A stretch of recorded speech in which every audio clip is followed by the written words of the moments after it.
Hi, and welcome to another episode of Disrupt Your Now, the show for entrepreneurs who are ready to shake things up. And tonight, our guest is really going to help you do that. We have Chukky Okobi on here. Chukky was an NFL player for 8 years and played for the Steelers, which was his hometown team. Think about it, y'all. Growing up as a kid, dreaming of the team, your hometown team, and then being able to play for them and winning the Super Bowl while you're playing for them. Now, Chukky is a mindset expert. He's way more than that, but I'm just going to simplify it and call it that. And I'm going to flip it over to Chukky. I think I just called you Chukky. I'm going to flip it over to Chukky and let you tell us more about how you got to where you Yeah, absolutely. Well, first off, if you call me Chucky, I'll tell you just like I would tell coaches back when I was in the NFL, where job security isn't the strongest. are. Yeah, I don't care what you call me, as long as you call me, we're good. So, you know, gotcha. yeah, I'm an integrative psychology professional, keynote speaker, uh, executive mindset coach. I work with entrepreneurs and business leaders, C-level presidents, and whatnot.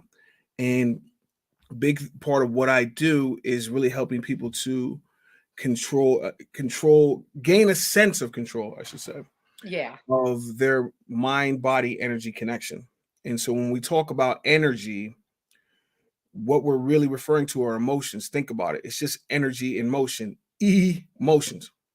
So it's really understanding how our physical bodies, our minds, and our emotional bodies all interconnect to create our individual human experience. And once you understand how you're creating your own experience, whether it's exactly what you want or something you would prefer not to experience, either way, it's all you, it's all in your mind.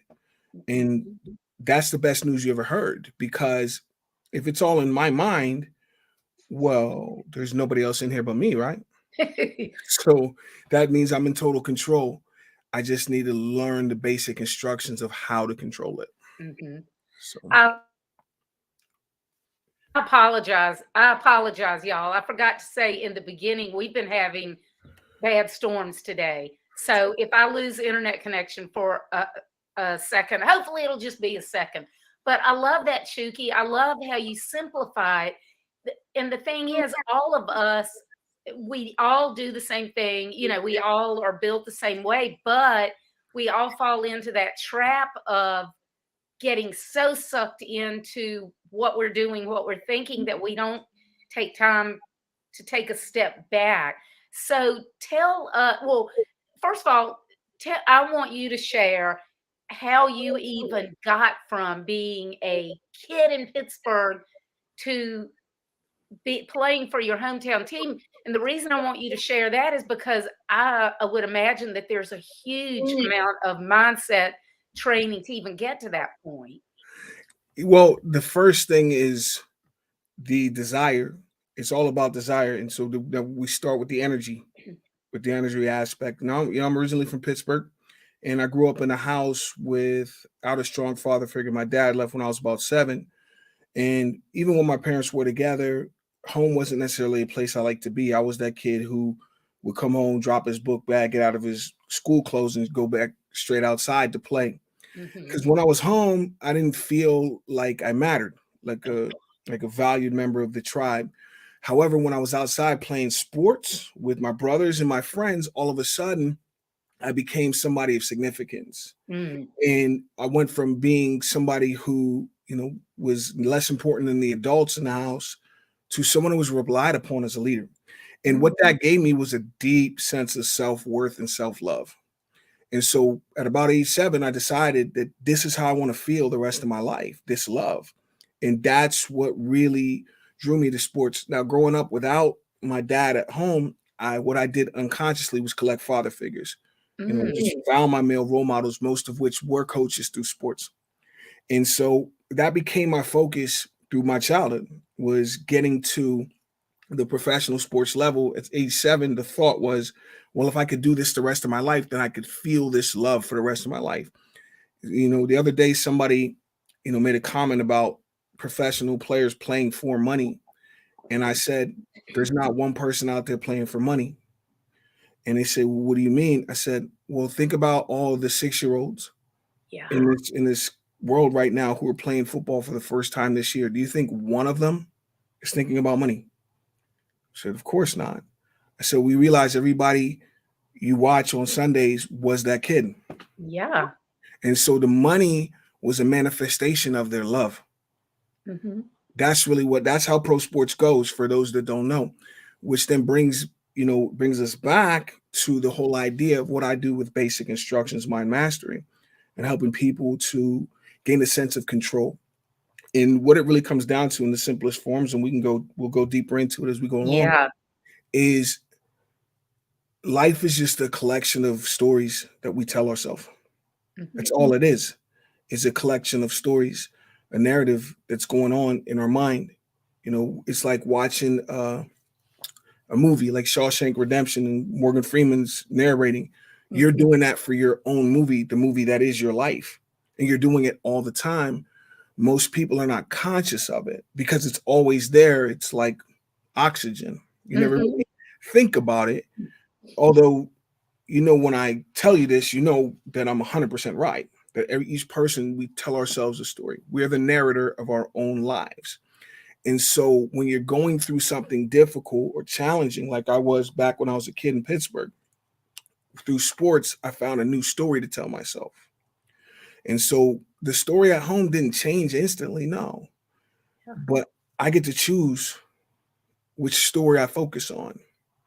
And that's really the biggest factor as to how I was able to become a professional athlete and play for my favorite team that I cheered for throughout my entire life.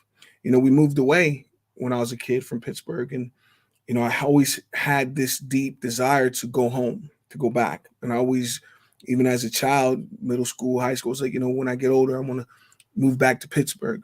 That internal representation, that picture in my head, or that story I'm telling myself, added with the emotion, the emotion of love for sports, is how I was able to create that specific desired result on the same day back in 2001 when I got drafted. And so it really goes back to thinking of all the different business leaders and entrepreneurs out there who have a dream, whatever that dream might be. Probably, if I'm a betting man, I'll say it has nothing to do with sports. Yeah. But we're humans. I'm a human, you're a human. And I had a dream and you have a dream too. So how can I take control of what's going on in my mind so that narrative plays out in my life? That's what basic instruction is all about. Chukky, when you were telling that story, and I've talked with you before about it, but when you were telling that story about being a 7-year-old, and I hope I can talk about getting emotional because it really struck me. I had goosebumps because 7-year-olds, we play and we love what we're doing. We have a great time, but most people are not connecting with what they're feeling and why they're feeling, but not just when we're 7, all the way to when we're adults. And the fact that you had that presence of mind, I guess, is, I don't know, I'm sure there's something better, but presence of mind to connect that is overpowering to me. I appreciate that. I don't know if I did have a presence of mind. Mm-hmm. I think, as I was a 7-year-old, like any of the 7-year-olds you can imagine. That we all know children, whether they're our children or people in our family, friends. And I wasn't that different. What I believe is that what I was seeing outside of me was so negative from my perspective, that to focus inward on that feeling of love, it just seemed like a natural thing to do. Okay. And instead of sitting here and seeing things in my environment that I didn't like, and then constantly telling that story to myself, it's, focusing on that vision of playing sports the rest of my life. I mean, I was 7 years old. I thought I could do it the rest of my life. So it's having that vision, no matter what was going on around me, I could always go inside. Mm-hmm. I can always go inside. Nobody can see what I'm seeing. They don't know this. They don't know the plot of this movie. And so I felt like every single day I was was a scene in this movie that is my life, that's going to lead me to be, do, and have that love that I felt when I was outside playing. And so what it comes down to is everything you say is it really connects to what I help people with.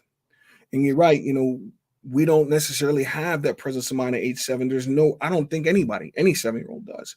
Yeah. What happens though is as soon as we're born, the first 7 years of life are what in psychology we call the formative years.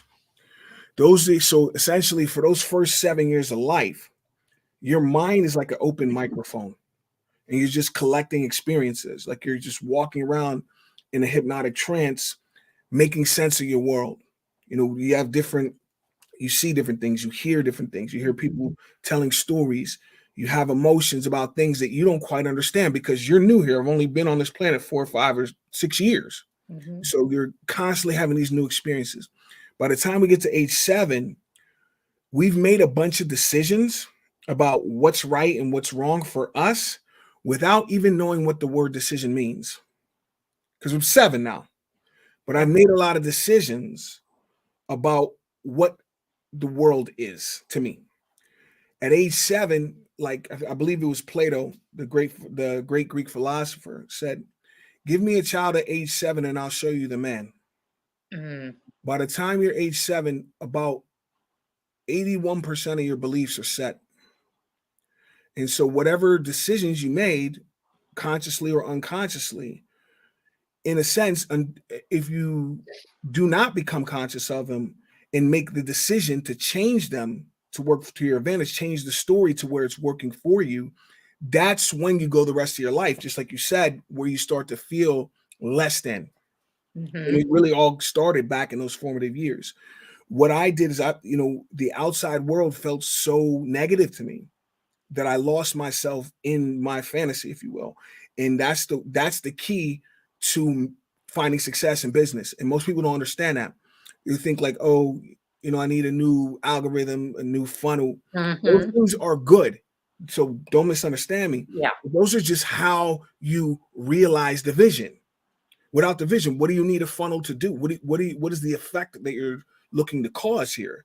Yeah. And so understand that a lot of times when we talk about goal setting in business, the strategy you need to be an effective goal setter in your business, in your career, you learned in those formative years. Mm-hmm. Playing make believe. Now think about that. I'm a language professional. Make believe. What that game is just going into your imagination and telling yourself stories that make you believe it's real. So what story are you telling about your life right now? And what is it making you believe? And that's the key, is most people never stop, zoom out, look at their life and ask that question. What story am I telling that's making me believe I can't, or I can't do it. I'm not good enough. Do you like that story? If the answer is no, well, there's nobody else in there but you telling it. So you have the dignity of choice to change it. Mm-hmm. And it's about your commitment to yourself to feel happy, to feel loved, to feel grateful, instead of feeling angry or afraid or guilty. Those don't feel good. So, well, you're the narrator. Change the story. Yeah. I had this conversation, and I'm not an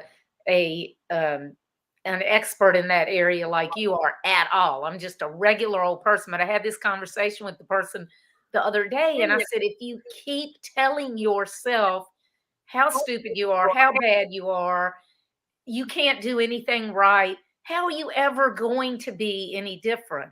Because you are you're telling yourself this story all day long.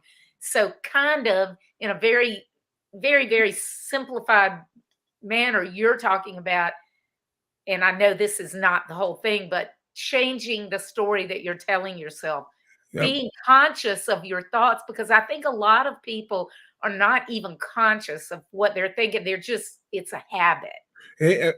Well, that's how we operate as human animals, is based on habit. But it's exactly what you said. When you're constantly telling yourself, I can't, and I'm not, you're actually playing make-believe, the same game you were playing as a kid.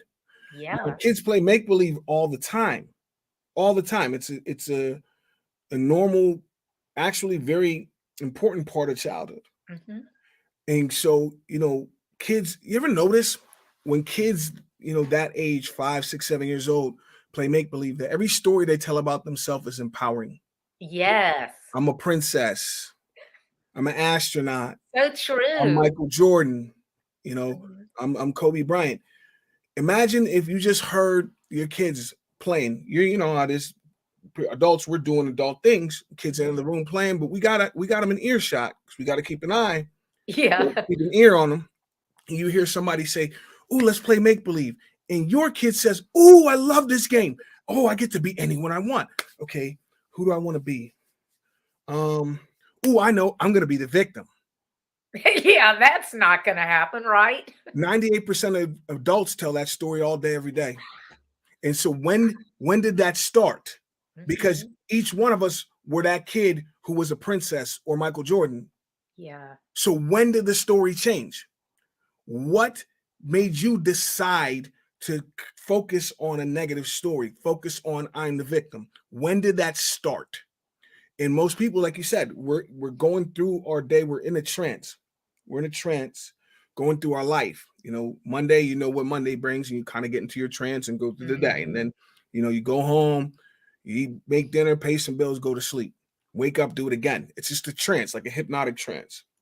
And so you're not paying attention, you're not focusing in the moment. You're anticipating the next moment. Uh-huh. What's the script here? I get up, I go to the gym, I come home, I shower, I go to work, I come home, I watch some TV, maybe talk to my spouse for a little bit, go to sleep, wake up, do it again. Same thing all over. Same thing Yeah. over and over. And at no point do you say, wait a second, what is actually happening? Yeah. Every day I'm moving one day closer into my future. What is all of this effort I'm putting into my job every day? What am I creating? What am I being? And what's the end game here? Mhm. These are questions that we need to ask ourselves. And when we start asking these questions, the answers you get from yourself might surprise you if you just stop and listen. If you Yeah. stop and listen to yourself, you will never lie to yourself unless you done it repeatedly, and then that becomes a habit. Yeah. But at the end of the day, your unconscious mind is your best friend. It's your Mhm. best friend. It's not going to lie to you. If you ask yourself a question, let's say, for example, something real simple, like, I don't like broccoli. Okay. So if I go in my head and I ask myself, what do I want to eat for dinner? Do you think my unconscious mind is going to suggest broccoli? No, because it knows what will satisfy me. It knows what will make me feel good. Mhm. How in rapport are you with yourself? And when I explain it that way, I always like to personify the different aspects of the human mind. So you ever hear the saying that we as human beings only use 10% of our mind? I remember hearing that a lot as a kid. Yeah. That's absolutely untrue. It's not. God is not into feng shui. We Uh-huh. didn't just put all this gray matter in our head just to fill the space. Yeah. If you understand, it shows that every part of the brain has a function. Mhm. Where that 10% comes in, where that saying comes from, is that there are two ways of thinking for human beings, and it's not an even split. You Mhm. have your conscious mind and your unconscious or subconscious mind. Yeah. Now, just picture it like this, because these are esoteric concepts, and that's what basic instructions is all about. Is I take the learnings that I get from ancient Hawaiian native cultures in integrative psychology, neurolinguistics, and then I'm going to explain it right now in what I call NFL, normal functioning language. It's learning how to explain these things to yourself in a way that you can't possibly misunderstand. So back to the conscious mind versus unconscious mind. Imagine your conscious mind is you. It's you. Do you? But it's you when you were about 5. Okay. So before everything happened, whatever that means to you. So you got a big smile on your face, you're optimistic, you got big dreams, playing make-believe, I'm a princess. And so you're feeling really good about life. And then you have your best friend with you. Your best friend with you is your dog. Dog is man's best friend, right? See, the thing is, the difference between the conscious mind or the kid and the unconscious mind, the dog, is you're both 5. But you're a 5-year-old human and your unconscious is a 5-year-old Great Dane. It's much bigger and stronger than you. But it would never hurt you, not on purpose. Dog is man's best friend. She loves you unconditionally. She thinks you're perfect to the point where any story you tell, the dog believes. So think about that. Oh, yeah. Whew. Think about that. Any story you tell yourself, the dog believes it. And the dog is in charge of 90 to 95% of your brain function. Remember, the kid is the 10%. Yeah. So the kid, imagine that picture of the kid and the dog. The kid has the leash. You're in charge. The dog doesn't think in complex ways. It's a dog. So the kid is in charge of thinking. Or another way to put it is the kid is in charge of the story we tell. The dog is in charge of everything else. The things that you don't have to consciously think about. Most people never sit and think, what's keeping my heart beating right now? How do I continue to breathe deep as I sleep? Eyes blinking, blood circulating, digesting food, all these things we can agree we're doing right now, but we're not consciously aware of or controlling. That's the job of the unconscious. That's the job of the dog. So think about it like this. The dog is what's keeping me alive. I don't know about you, Lisa. I don't have a better friend than that. That is such a great analogy. And I feel like everybody can relate to how loyal a dog is, and that no matter what you tell a dog, it still loves you and it's going to follow what you tell it to do. If you command the dog in a way that the dog can understand what you want. Yeah. And so this is where language comes in, is what story am I telling myself? It's not just the entire picture that you're describing, it's the specific words you're using with yourself. And this is where a lot of people miss the boat. So even if you go back in time far enough to the 1600s, Middle Ages, back then words and magic were one and the same thing. Think about it. Abracadabra.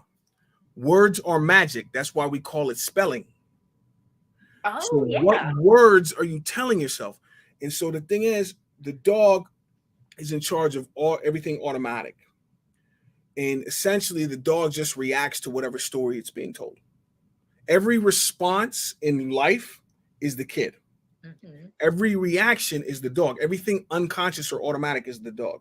So if I was a betting man, I would say you've never woke up in the morning, did that big morning stretch, put your 2 feet on the ground and said, okay, today's the day. I'm making a conscious decision right now to be pissed off at everything. Anybody that looks at me wrong, everything I hear on the radio, everyone on the road, oh, I left my gun at home. They're lucky. Oh, you know what would be better? I'm going to be afraid of my own shadow. I'm going to be racked with anxiety today, afraid to take any risk. Matter of fact, let me just crawl under the bed right now and just make that my day. You've never consciously done that. Nobody consciously does that, right? But it happens. Yeah. That means all of your emotions is that dog getting your attention. That's all it is. That's all it is. And the thing about emotions is there's no such thing as good and bad, because the dog is good. They're both the dog. So you have positive and you have negative, like a battery. There's no bad side to the battery, just a positive and negative side. So when you think about the positive emotions, you're thinking happiness, gratitude, love, things that you want. The negative emotions, anger, fear, guilt, the ones you don't want. Yeah. They're all the dog. So when you feel those positive emotions, just imagine the dog bringing you a tennis ball and wants to play. Oh. So imagine, you see that energy? You saw your reaction right there. Yeah. It's like, That's you. When you feel that, that's your unconscious mind. That's your dog reacting. Mm-hmm. When you feel the negative emotions, anger, fear, sadness, it's a negative feeling, right? So think about it as an equivalence. Those feelings are equivalents of a dog barking.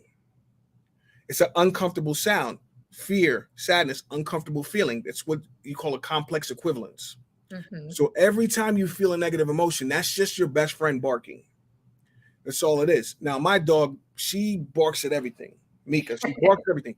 So a lot of times barking can be irritating. Mm-hmm. I don't want to hear that. And so here's the thing. If she needs to get my attention, how else is she going to do it? Yeah. How else is she going to do it? So going back to the idea of what story am I telling myself? When I feel negative emotions, am I saying to the dog, shut up, I don't want to hear you? Or am I saying, what is she trying to bring to my attention? Yeah.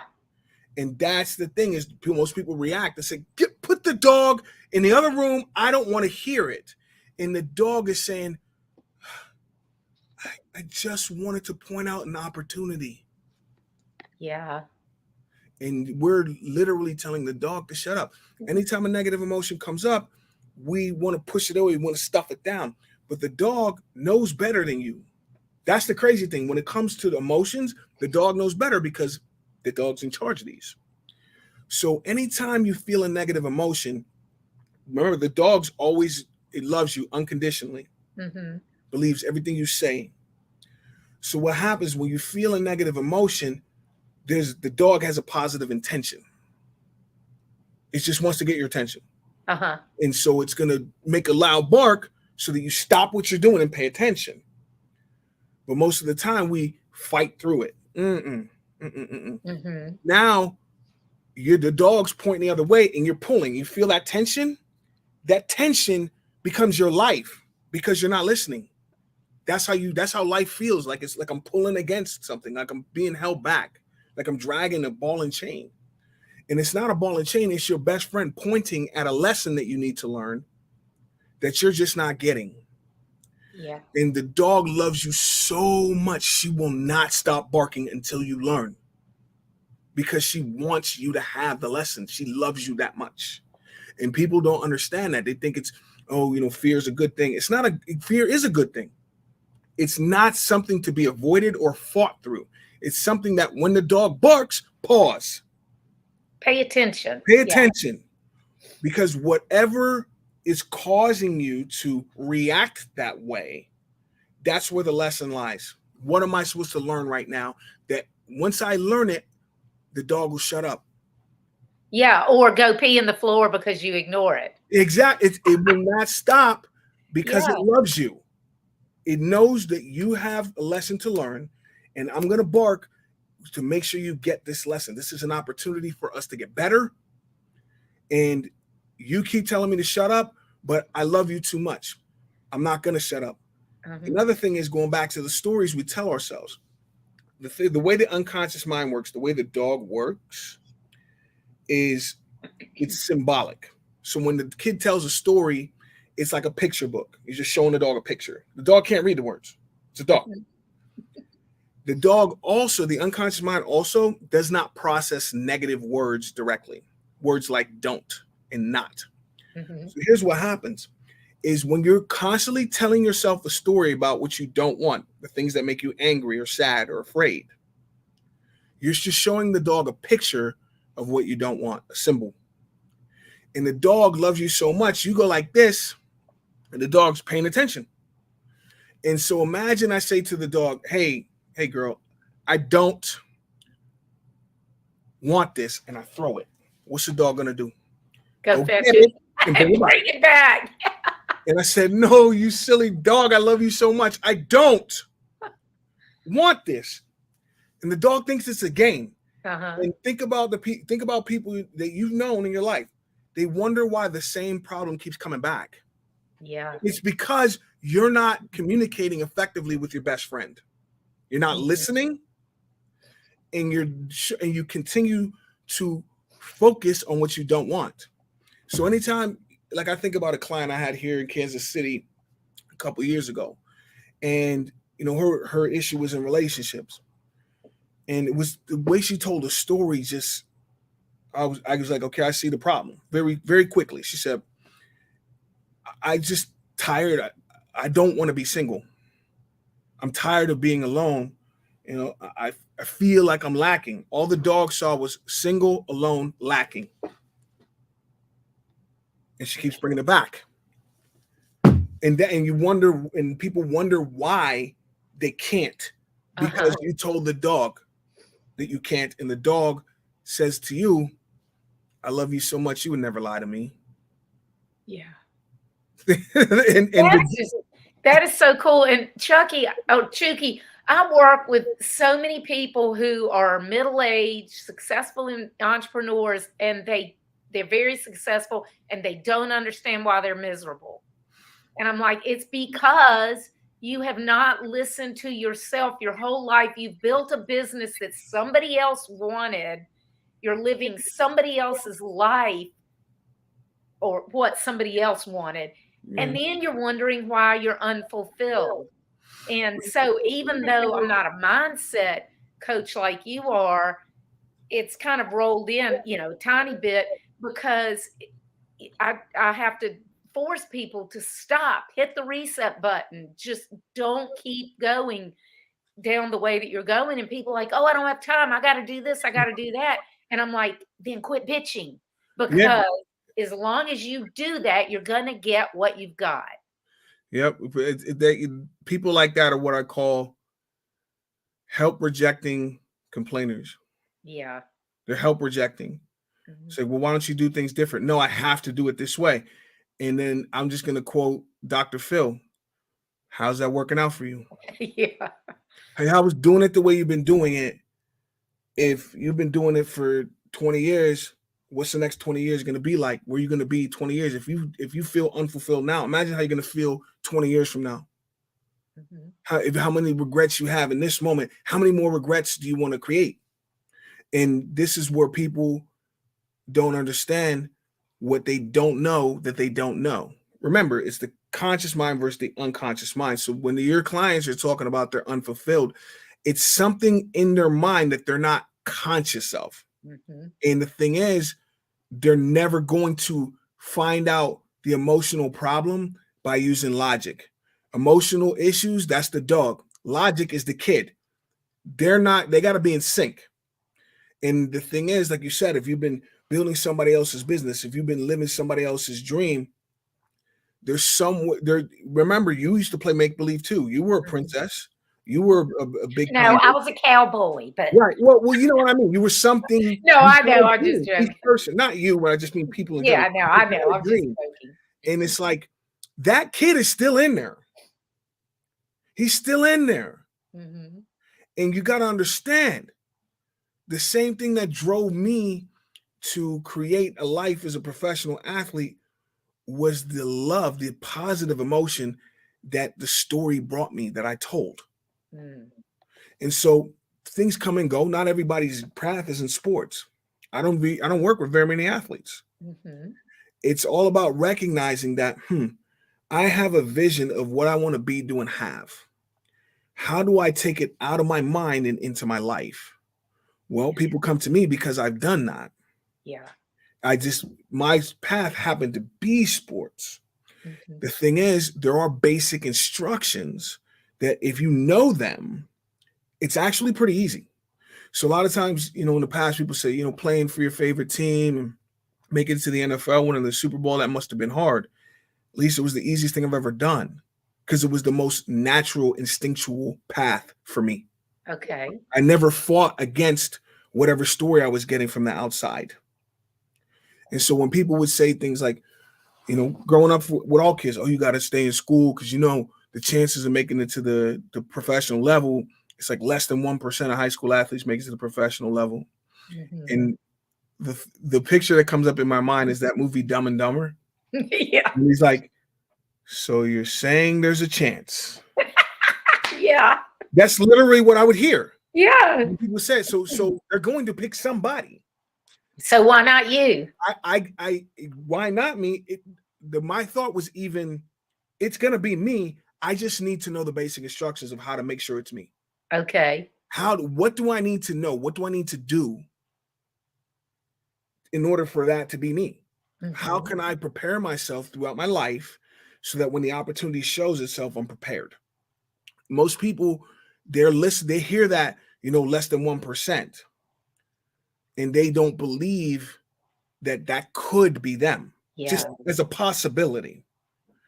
You just keep that possibility or dream alive and take actions as if it's going to be you. And you have to believe it in here before anybody out there is going to believe it. If you don't believe, like, tell me in your life, if you ever met somebody who made $1 million but didn't believe they could? No, No. never. You see what I'm saying? They have to believe it's possible. Yeah. Before ever it's going to be coming to reality. And so when you look at things that are, out of the norm, rarities, or, what's the word I'm looking for? Anomalies. Anomaly. I knew that's the word I was looking for. The anomalies. You want to be an anomaly, you've got to think like one. You can't just buy into the narrative you're being fed. Yeah. You can't, because if you do that, you're just going to fall into the paradigm. You're just going to be the other 99.9% of people who didn't. Well, that's not what I want. That's what I don't want. Yeah. So I need to tell the story the other way. Well, okay, I know that if I don't do everything in my power to dictate my future, then the chances are I won't get what I want. So that's where discipline comes in. But it's not discipline with the body. It's discipline with the story. Okay. It's discipline with the story. So that when the negative emotion comes up, how do I interpret that? How do I, when you suffer some sort of loss, do I take that feeling to mean there's something wrong with me? That's most people use that as a validation for, oh yeah, I knew it. I didn't deserve whatever it was. I knew that would happen. You're right, because you told the dog, and he's in charge of your actions and emotions. He's in charge, and you told him you don't deserve it. You told him you can't. You told him this is what's going to happen, and then your unconscious behavior led to that result. You is a self-fulfilling prophecy, because the minute you say I can't, then all your unconscious behavior, which is 95% of your behavior, is consistent with that story that you can't do it. Yeah, and it's simply it's cause and effect. It's a law of nature. It's an effect that you caused by continually telling that story to yourself. And so you trained the dog to fail. You trained him. You have the leash. You're the one telling the story. You're the kid playing make-believe. And the dog loves you so much that he thinks you're psychic, and he's going to do everything to make sure you're right. Everything to make sure you're right. And so the beauty of it is, if I tell him what I don't want, he's going to go chase it and bring it back. If I tell him what I do want, he's going to go chase it and bring it back. Well, I can tell you, I have a friend, a very good friend, that told me he worked with you. And he said he totally changed, the problem that he had, he just could not believe it. So I want you to tell people what it's like working with you and what you mean by basic instructions. Because I think a lot of people worry, well, kind of like going to the chiropractor. If I go today, I got to go every week, and they're going to want me forever. And so tell us how that works. Well, there's 4 basic instructions to mastering your mind, to master your life, to master your results. And it doesn't matter what area of life we're talking about. It's just, what is your desired result? So people have different desired results in their physical fitness, their spirituality, their relationships, their careers. It's the same 4 basic instructions no matter what. And so the way it goes, and just remember, as I give these instructions, remember the kid and the dog. So basic instruction number 1 is let go of the past. Okay. Let go of the past. Now, we all have memories from every moment since conception. We don't consciously remember them because holding on to those memories is the dog's job. It's unconscious. It's still there. I just don't need that information, right? I don't need to remember what it was like in that dark womb. Okay.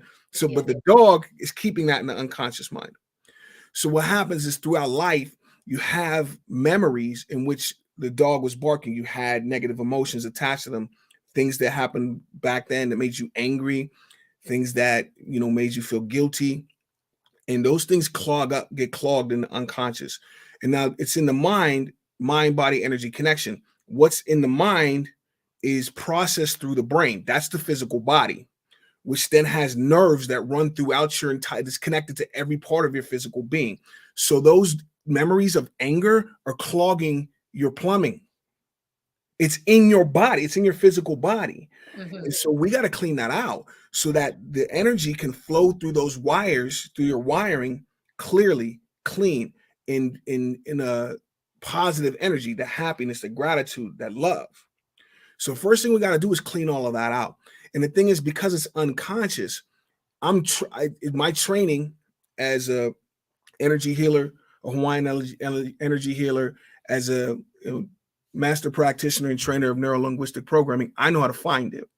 Some clients call me the dog whisperer because I know how to get the dog to give it up. What's really going on, and using language to get them to go inside and find it. So let me ask you this. So when you're doing that, is it kind of like a therapist and you're asking them something and they're telling you, or is it more that you're communicating and inside they're realizing what their problem is? I'll tell you what, my approach, what I do is anti-therapy. Okay. So you're going to tell this story once and we're never going to tell this to the dog ever again. I need you to connect to it so that you can identify it, because you're the only one in there and the dog only listens to you. Yeah. So I need the kid to be conscious of it so that he can effectively tell the dog to let it go. Okay. And that's the thing, is most people, they think, you think back on a story when you felt that somebody hurt you, and they keep telling the story that, well, if it wasn't for my ex, well, your ex, how long ago was that? Well, that was 5 years ago. Okay. Yeah. And the dog's still barking. What lesson are you not learning? What are you deciding not to change? So that the dog will want to play ball and be happy, so that you can feel happy. It's whatever story. If I keep telling the story about what happened in the past, the dog's going to keep bringing up the emotion from that event. And the thing about the emotions is, even though it happened a long time ago, you're feeling it now. That's the key, is we got to stop that. We got to take that record off the turntable, smash it in a million pieces, douse it in lighter fluid and set it on fire and never play it again. The thing with therapy is people just go back and tell the story. They do over and over and over. So if you talk, I know, who you had on your show, who I work with, I know who it is. And if you ask him, that's a no-no. I'm going to listen one time. Yeah. Then we're going to do something. Basic instruction number 2. Now that we've let go of that, now we're feeling light. We're feeling free. We're not dragging this ball and chain with us. Now is when you want to decide your specific desired outcome. What is the vision? What do I want to be, do, and have in my life? You can't do it out of order, because if you do it without letting go of the past, then those emotions become the filter through which you set your goal. Yeah. And so if you have a lot of fear, instead of setting the bar up here where it would give you that feeling of satisfaction, that fear makes you set it low. And what ends up happening is you hit that goal and feel disappointment, and the dog barks louder. So we gotta let go of the old, then create a new picture of what we want. And that's where make-believe comes in. Is what can you imagine your life being like? What results can you imagine? And the biggest thing is understanding the dog doesn't understand words. So what you need to do is, in your mind, use your imagination to realize, what will life look like, sound like, and feel like when I hit my goal? Okay. That's what the dog understands, Yeah. is the five senses. Mm-hmm. What am I going to see when I look at my bank statement? What am I going to hear people say about the job I did? And what emotions is that going to evoke? That's how you set a goal. That's how you Okay. create a vision. Basic instruction number 2, let go of the past, decide your specific desired outcome. Basic instruction number 3, now that the past is gone, nothing but blue skies going forward. I know exactly where I want to go. Now, what are the necessary actions to get there? I mean, one of my favorite quotes all time is from Don Harold. He was a cartoonist from the early 20th century. And he said, unhappiness is not knowing what you want and killing yourself to get it. Mm-hmm. And That's so great. when you think about basic instruction number 3, what are the necessary actions? If what I've done in the past didn't work, the question I have to ask myself is, was that the necessary action? And am I going to, I have to do it that way? Then you're going to have to deal with the same result that you've been getting this whole time. Mm-hmm. It's cause and effect. It's a law of nature. Mother Nature's a big woman. My arms are not long enough to box with her. Okay. So it makes sense to assimilate to the rules. This is how nature works. If I do the same thing, I get the same result. And so once you know exactly what you want, what new habits do I need to form? How do I retrain this dog? Mm-hmm. Now we have to take the operating system out with 1, decide what we want the dog to lead us to with 2, specific outcome. Now, what are the direct commands? What are the operatives of this unconscious mind? How do I want it to function? Okay. Then so once you get those 3, you let go of the past, you're feeling light, you're feeling free, you know exactly what you want in the future. You go to somebody like you to figure out the strategy, the how, the necessary actions. Mm-hmm. All that's left is basic instruction number 4. Focus until. And I imagine a lot of people thinking, well, focus until what? Focus until that vision is your reality. Just like I did. This is literally the same thing I did. Focus until, continue to take those necessary actions. Now, like I said earlier, I made the decision at age 7 to be a professional athlete. That didn't come into my reality until I was 22. So from 7 to 22, I had to focus until. And you lived that for 15 years before you got there. And that's when it's like, musicians, actors, athletes, whatever, when people like, oh, they're overnight success. No, they have worked and worked and worked. And so, yeah, I just love the analogies that you give, Chukky. Yeah, I appreciate that. That's what I mean by NFL, normal functioning language, is I can get real scientific and start using jargon and Hawaiian words, and I would lose people. Yeah. It's being able to explain it in a way that's impossible to misunderstand. And so that's the big thing, is recognizing that, am I really good at communication? Mm-hmm. If people say, well, I'm good at communicating with people, whether that's true or not, I'd have to ask other people. Yeah. The question is, how good are you at communicating with yourself? Because that's going to dictate your reality. It's like Jim Rohn, the motivational speaker, probably the best business speaker there ever was. And what he used to say is, if you want to change what's going on around you, you've got to change what's going on within you. Yeah. So, and start with that conversation, that story. And the thing is, if you don't know how to let go of the past, that's a big one. It's like, oh, it's hard. It's like anything's hard if you don't know the basic instructions. Remember, we all drive. Most adults drive, right? Well, when's the last time you consciously thought about all the steps it took to operate that machine? Right. You don't. You just get in the car and drive. But go back in your memory, because the dogs kept this memory of the first time you got behind that wheel as a teenager. Yeah, we had to take driver's ed and we're all over the road. Yeah. Exactly. But now, you probably get out of the car. A lot of people get out of the car and be like, whoa, that was tough.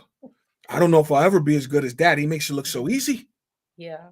But you got back in the car and did it again. Yeah. And you got back in the car. We wanted to drive that car. Because what kid doesn't? Because you were thinking about what you do want. Yeah. Instead of what I don't want. And so that's the big thing. That's the perfect example. Everybody, most adults know how to tie their shoes, but there was a point when you didn't.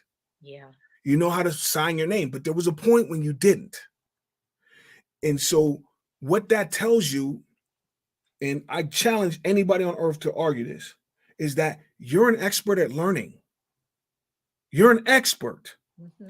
The thing is, when you tell the dog, I can't, the dog makes it true. Yeah. So I don't have time for this. Well, the dog's going to bring the emotion up to make you feel like you don't have time. And so, you're going to deal with it either way, right? Whether Yeah. it's the good thing that you want or whether it's the result that you don't want. Either way, you've got to deal with it. So Either you way- need to take the time and address it, or you're just going to keep going and going. yeah, it's like just hit the pause button and make some adjustments before you continue to move forward. I don't have time. You know, the funny thing, especially in this personal development business, the biggest objection is, oh, I can't afford this. I can't afford to. Mm-hmm. When in reality, the question you got to ask yourself is, can I afford not to? Right. Can I afford not to? And if things aren't the way you want them to be in your business, in your relationships, in your health, and you keep doing the same thing, the future is predictable. Yeah. It's very predictable. And that's invaluable. How Yeah. can you put a price on that? Talking about the kids, I have a trick for myself whenever I realize that I'm putting myself down, you Mhm. know, I have subconscious thoughts about you're not good enough or whatever. I have an old picture of myself like when I was 5 or 6 years old. Mhm. And I always pull it out and look at it. I'm like, do you want that little girl to feel like that? Do you want to tell her that?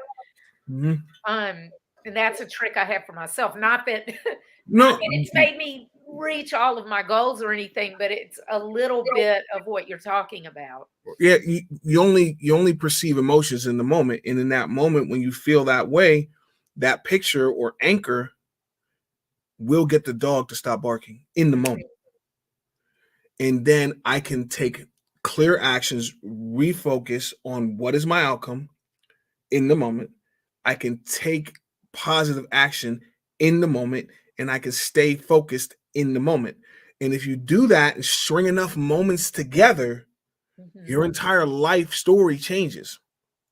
But at different points, people keep looking back at the past, remembering last time they didn't get the result, remembering the mistakes they made. Yeah. And those things, those mistakes, if the emotion's still there, if the dog's still barking, that means you're refusing to learn a lesson. And if you just learn the lesson, the dog will be so happy because that's all he wants. Yeah. That's The all he dog- wants for you is to That's have what right. you want. Yeah, the dog wants you to be happy, and the dog doesn't want to be fussed at. That's it. Yeah. And so whatever story I tell, I'm not good enough. The dog is going to give you the emotions consistent with that. Yeah. And all you got to do is bring up a positive symbol, like a picture, and the dog will switch instantly in the moment. Mm-hmm. How do I maintain that? I got to keep looking at that picture. Now people say, oh, so I got to look at the picture 24 hours a day. Maybe, but you don't have to look at a physical picture. It can be in your head. Right. You can tell yourself a story about looking at the picture. Like you said, do you want this little girl do you want her to believe that?